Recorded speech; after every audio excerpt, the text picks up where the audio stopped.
I think the Olympics is stupid. People have been posting about the opening ceremony in Paris for the last 2 days, live tweeting, live posting stories on Instagram as if they're sportscasters who have some sort of professional understanding of everything that's going on. I don't know. I don't care. I think it's annoying. I think it's expensive, which is actually why I clicked this video, how Paris pulled off one of the cheapest Olympics, because to me that sounds like a win. Like, isn't the point of the Olympics that you draw a giant crowd, tourism boost, and then you make a profit? But I feel like most countries that host the Olympics lose money. And hopefully this video goes into that. I don't know. I'm only realizing now, as I've clicked on this, that I just don't like the idea of spending that much money on anything that isn't helping people. Yeah, this is just to show off. Right, anyway, let's watch it. How Paris pulled off one of the cheapest Olympics. Here we go. Over 10,000 competitors, over 8 million tickets sold, and about 3 billion people tuning in to watch what most of us consider the pinnacle of sports, the Olympics. That's probably the only one I know, is the Berlin Olympics. Is that the one with Jesse Jackson? Is that his name? The black guy who ran and like Hitler didn't like him, but he won. That's pretty much all I know. And then they hosted it here in China, Rio.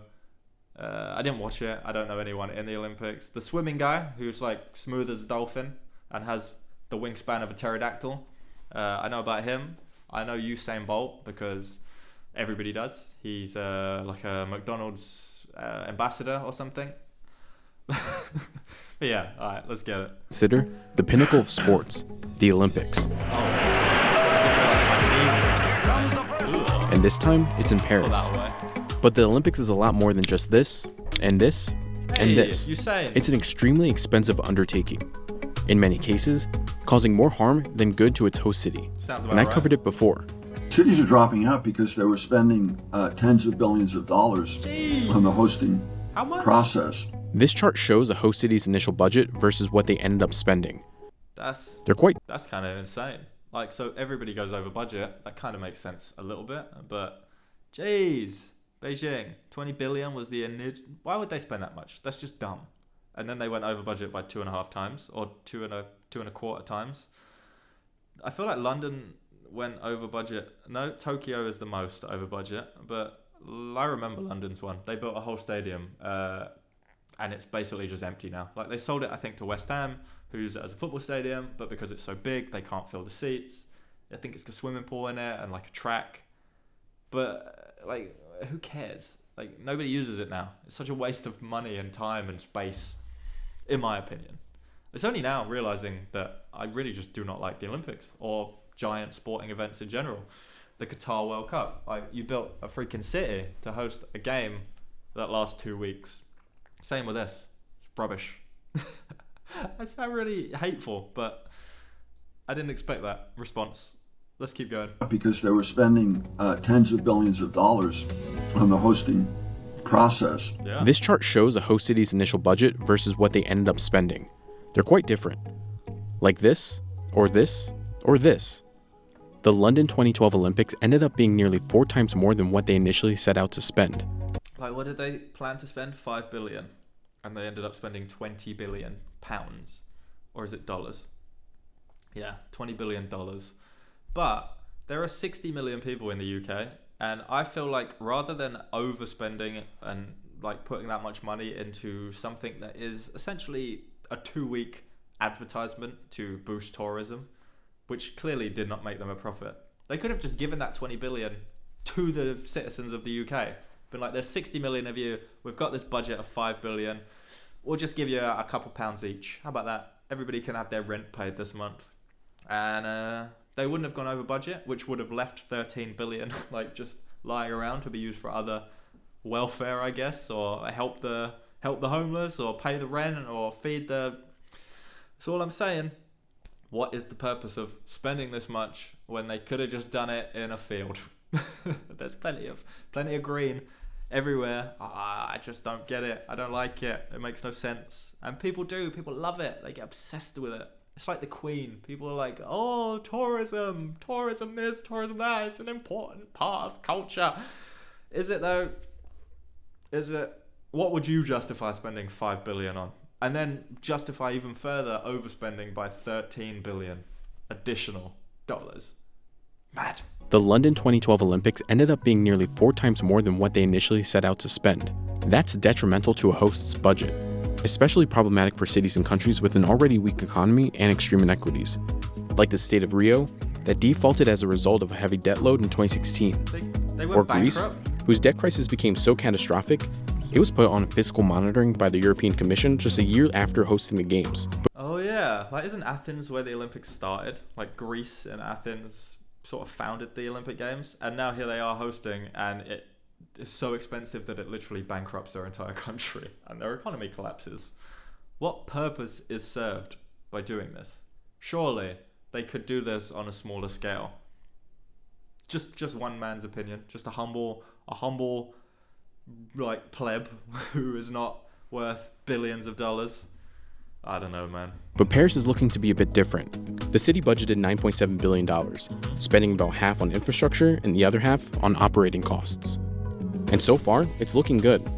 We expect the Paris 2024 Summer Games would be the cheapest of the 21st century because the needs were really limited, so overruns were not as high as previous games. So how did France pull it off? And can they become the blueprint for future host cities? Here's hoping. This is Thomas Bach, the president of the International Olympic Committee. It's a clip from 2017, when he announced Paris as the host city of the 2024 Summer Games. We are all therefore delighted to see that your plans include a record number of existing and temporary venues. See, this makes sense, right? Like, use what you've got instead of building something purposely for like a temporary event. Just be like, yo, we got hundreds of stadiums. We got big old concert halls. Like, if they had it in Italy, why not use an amphitheater? You know what I'm saying? Like, why go out of your way to build something new that is never going to be used again in the same context and will ultimately just decay? Paris, I like what you got going on here. Plans include a record number of existing and temporary venues. The key here is the record number of existing and temporary venues. Paris's initial budget was set to $6.97 billion. When it officially won in 2017, it revised its budget to $8.1 billion. Okay. The city ended up with $9.7 billion, still well below the past 5 Olympics. Olympic budgets are split into... I mean, I'm not saying that's not a lot of money, but considering if they manage to like stick to the budget, then that's a development in the positive direction as far as I'm concerned. And then we work on getting that number down. Like, first, you meet your expectations. Let's hit those targets and not exceed them by like $40 billion. And once we do hit those targets, then we work out how to reduce the financial estimate in future. Eventually, you're like, oh, every country in the world who's hosted the Olympics already has the infrastructure to host them again. So why build new stuff and spend more money when we can like help people who actually need help? Just like I said, just thinking about it. To 2 parts: operating costs and infrastructure costs. Operating costs are typically the more manageable of the two. It's essentially the necessary cost to get the games up and running, like security, transportation, medical services, customs, immigration, and more. Paris was already strong in many of those areas. The IOC set an operating budget of $4.8 billion as a result. Infrastructure costs have always been a bit of a thorn in the side of host cities. You know what's mad? I'm in a conference room right now in a giant library, and the wall opposite me is made of glass. And it's supposed to be empty. Like, there's not many people here today. But I just looked and some guy walked past and saw me with the microphone set up and the tripod with the camera. And I've actually got like my laptop plugged into a big old TV on the wall, like a conference room TV, which has OBS. So there's a video feed of me on the wall. This must be the most insane thing to walk past. I'm a little embarrassed. Oh, that's funny. I hope this room is soundproof, or at least quiet, because there's a huge echo in here, and I feel like I might get a little red if someone comes by and just starts watching me do this. Anyway, distraction. Let's keep going. Paris was already strong in many of those areas. The IOC set an operating budget of $4.8 billion as a result. Infrastructure costs have always been a bit of a thorn in the side of host cities in the past. Prior cities have overspent by billions of dollars on construction of new venues, Olympic villages, and building new or expanding existing public infrastructure for the Games. To get all of that construction done before the opening ceremony starts, it becomes an expensive race against time. In Paris's case, construction costs were manageable at $4.9 billion. 95% of the venues were already in place, only 3 were built. Paris infrastructure, 95% pre-existing, 5% built. That sounds like a good thing. There is the Olympics Village, that is the largest project for the game. And you have a new swimming pool in Saint-Denis. I think it's a bit less than 200 million. And then you have a new sport facility within the city limit of Paris. The Olympics Village will be turned into housing and student accommodation. They expect to have 2,800 units after the Games, so that will be a huge boost for the local areas. I wonder whether it's private development by like contractors or if it's government land and property, whether they're building it as part of like a government-run housing development, or whether it's like private contractors, or if they're developing it through the government, whether they'll eventually sell it to private real estate developers. Interesting, but that could be social housing, it could be private housing, depending on how they approach it. The Games, so that would be a huge boost for the local areas. You may be wondering who pays for all of this. It's generally I literally was just wondering. split into private and public funding. Okay. It's when the weight of public funding becomes too heavy that a host fails, like in Rio and Athens cases. For Paris and France's case, it hasn't been so, at least for now. That's because 96% of the total operating budget is funded by things like ticket sales and TV and marketing deals. See, that's mad. Like, the profits generated from the games themselves are paying for the infrastructure required to host the games, which means that the tourism generated as a result of the games and any additional earnings coming from leasing, selling, renting the properties and developments that they've built after the games are over is actually profit that they might generate as a country, versus going 4 or 5 times over budget and then struggling to recoup your costs for years to come. This I like. I back this. That's because 96% of the total operating budget is funded by things like ticket sales and TV and marketing deals. Paris won its bid in 2017, amid a time of immense turmoil for the IOC. Up until then, every Olympics since the 1960s had run over its budget by an average of 172%. Rio is perhaps the most eye-popping example, at 352% over budget. A problematic subway line that was supposed to connect fans to the Olympic venues cost the city about $3 billion. It was overbilled by 25%. The renovation project of a neighborhood cost $4.2 billion. You gotta think though as well that with private development on a scale like this, there are probably people trying to skim off the top, take advantage, overcharge, because this is like a once in a generation opportunity for these people. When something this significant or this like large comes to your country, everybody's probably jumping on it. And there probably is like competitive pricing of people going, oh, I can do it for this, I can do it for that. And then you have to kind of balance between, do we do it cheaper and potentially unsafe, it won't last as long, or do we spend more money and get ripped off, but we know that we can get what we pay for? Like, I feel like there's a lot of like variables at play here. It was overbilled by 25%. The renovation project of a neighborhood cost $4.2 billion, and neither were on time. Brazil hosted the games as it went into its deepest recession in nearly a century. The same reason why it didn't make sense to build them before the Olympics is the reason why after the Olympics they're underutilized or unused. Yeah, like the Olympic Stadium in Stratford in the UK was enormous. They built Olympic Village, they put it next to Westfield. I actually think they built Westfield as part of the Olympics. I can't remember. That was a long time ago. But all of that area, Stratford, they built the Stratford Halo. They built all this other stuff to complement the Olympic Games. And then as soon as it was done, nobody wanted to use it. The stadium was massive. I think they sold it to a football club, West Ham, but they're not big enough of a team to sell that many tickets. So it's kind of stupid to have like a half full stadium. It's got swimming pools and other stuff. So it's like a public leisure center, but it's not built to be used by regular people. It's built for this like excess living athletes, and it's just an insane, ridiculous thing. The Olympics is the reason why after the Olympics they're underutilized or unused. And what are they doing? They're Well, first of all, they cost hundreds of millions of dollars to build.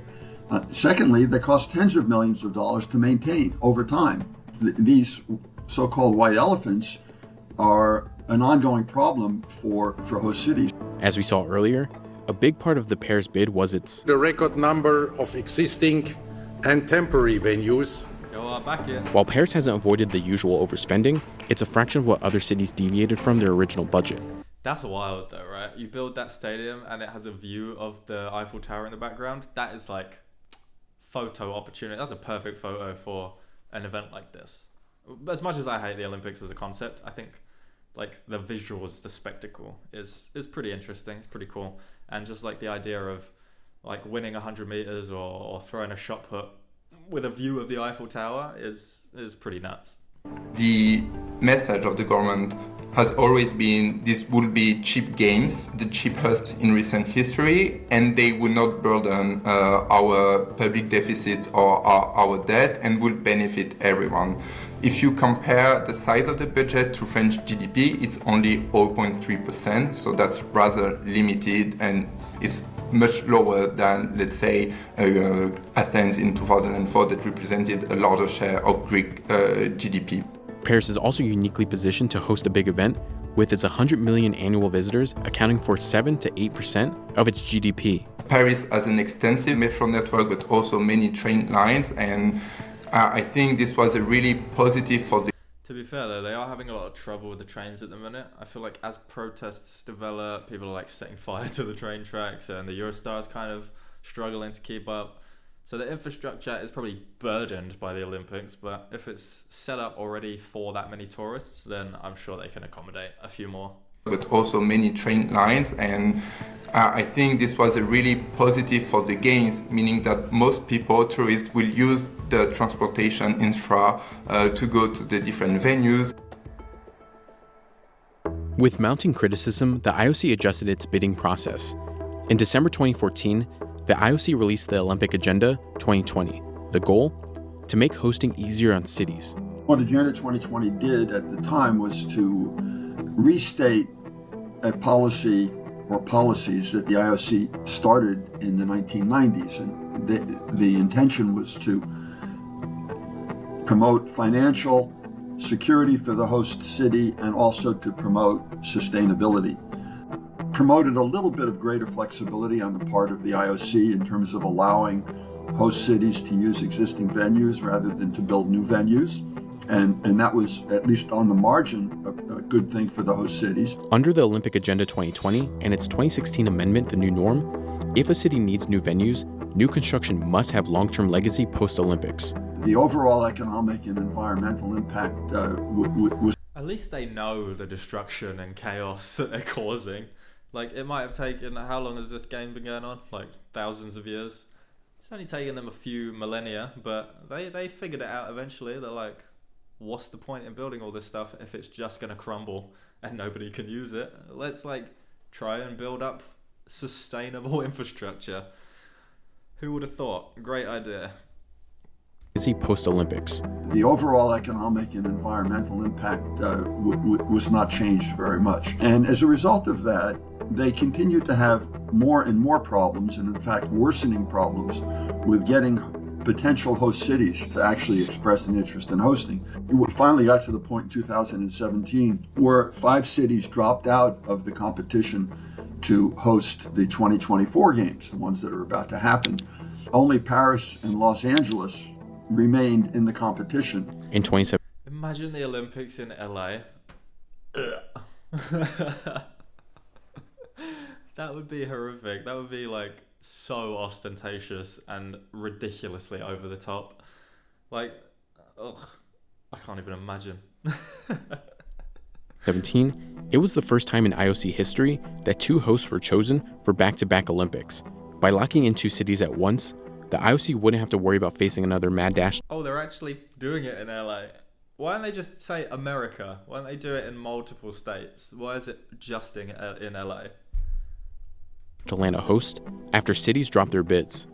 When you have a fully developed city like Paris or Los Angeles hosting the games, and they already have the vast majority of the venues, this is obviously a smaller problem. And that's good news. That's good news. Yeah, LA's got In 2019, a lot of stadiums. the selection process changed altogether. This time, by closing off the bidding process. While Paris is considered to be one of the cheapest modern Olympics, it all hinges on what kind of economic windfall the Games will see. While the IOC estimates that the Games will generate $7.3 to $12.1 billion, other estimates are much more modest. One study estimates GDP growth of 0.5% in the third quarter before falling back to 0.1% for the following 3 months. I guess, though, you can make these models and predict, but nobody knows for sure. If the games are super viral, if people are like spreading content about Paris and promoting tourism, that could have an impact. People might think that the stadiums and the locations are worth visiting. They might want to spend time there. They might want to stay in the Olympic Village. You can't really, I guess, make these assessments. You can make predictions and estimates, but nobody knows for sure. I don't think the Olympics will have much an effect on any country that hosts them, other than the prestige of saying that you've done it, which, like, at what cost is that worth it? $20 billion? London? Don't be a fool. Give it to me. 0.5% in the third quarter. I'd use it to buy Bitcoin. I'd double our money in a week and we'd be an economic powerhouse. Before falling back to 0.1% for the following 3 months. S&P Global projects Paris tourism and spending related to Olympic activity will grow tax income by 5%. Paris projects its 2024 revenue to hit over $200 million, about an 85% jump from 2023. But being a major tourism hub and holding the world's biggest sporting event may have some adverse side effects, like increased pressure on Paris's already busy metro lines. I said that, eh? It's already happening. They're slightly overburdened on the Eurostar and the metro, and there are protests and people setting fire to things that is definitely causing some trouble.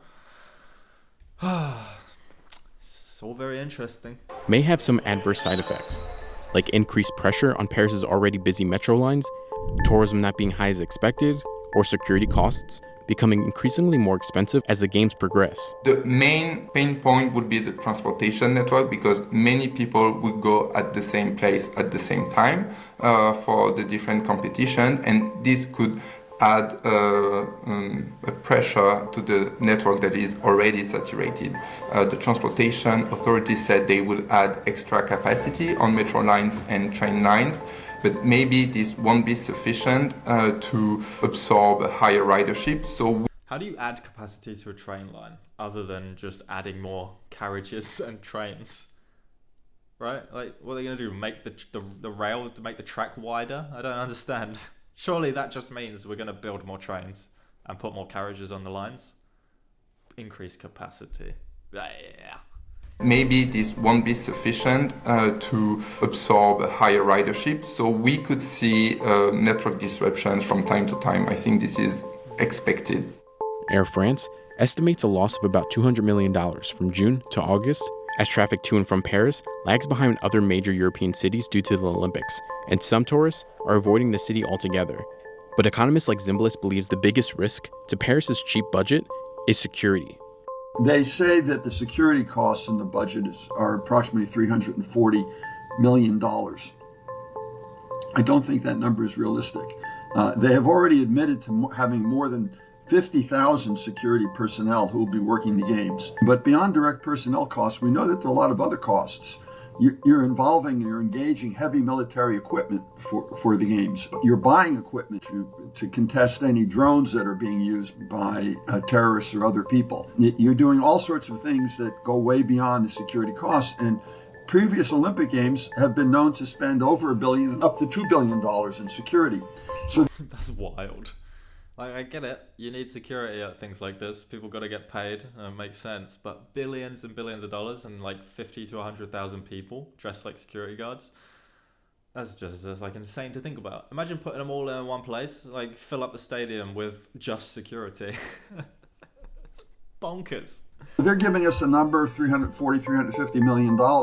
And it's just not a realistic statement of what the security costs are.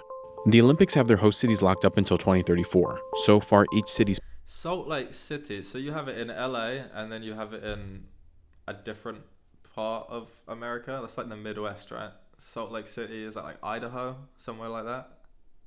Texas? I don't know. Plan will get an insight into whether or not the new guidelines are sustainable. Paris and LA will follow similar blueprints with little to no building needed. Brisbane in 2032 will test how flexible the IOC's new recommendations truly are. Brisbane will have 11 new venues, with about half being permanent. Since the Olympic Agenda 2020 and the new norm plans were enacted, the bidding process might be more challenging for potential host cities trying to win the 2036 Games and beyond. Previous hosts used the Olympics to put their emerging cities on the world stage, showcasing large-scale infrastructure projects in the hopes of attracting tourism and commercial business. With decades of overspending from both emerging and established cities, the IOC may avoid picking a city that may need a lot of new infrastructure to host. And now that the bidding and selection process is done behind closed doors, bidders won't know who they're up against or even if their bids were seriously considered. Zimbalist believes that the solution for hosting the Olympics may not depend solely on whether or not a host city has the existing infrastructure or the capital to spend on large-scale projects. The real solution, he says, is one central location for the Olympics. So I think the logical longer-term solution is to have one permanent host for the Winter Games and the Summer Games. So we don't have to rebuild it every time, and the city would have more and more experience to be. Really? That would be weird, I think, to make the Olympics, which is the most global of all global events, into something that is locked down geographically. As much as I despise the amount of money that's been spent, I feel like you could probably go back and forth now between the different countries who have set up infrastructure. You can maybe have different elements of the games in different countries at different times. I don't know. But locking it down, if you lock it down, I feel like it would just be in America every time, because they have the most money. Permanent host for the Winter Games and the Summer Games. So we don't have to rebuild it every. And then it becomes the Olympic Games, sponsored by McDonald's, which I think they probably already are sponsored by. It doesn't make sense. Obviously, Usain is an ambassador. He likes nuggets. Time and the city would have more and more experience to be able to handle all of the very, very complicated operational and security issues that surround the Olympics. Now, that's not an easy thing to do overnight politically, but I think it's important to start discussing that. Maybe initially you have 2 or 3 cities that are in a rotation. That's the direction in which I think this whole process should be moving. That was pretty interesting. I like that video as much as I despise the Olympics. It has not changed my opinion, although it does feel like they are attempting at least to move in a positive direction financially. Nobody made it to the end of the video. I imagine that I am now talking to myself. But if you did, let me know in the comments. Let me know what you thought. I like these video essays. They give me a chance to just rant a little bit about what I actually think of just random stuff. So yeah, subscribe if you like it. Ring the notification bell if you want to stay up to date whenever I post new videos. And I hope you're all having a fantastic day. Thank you for watching, and I will catch you in the next one. Peace.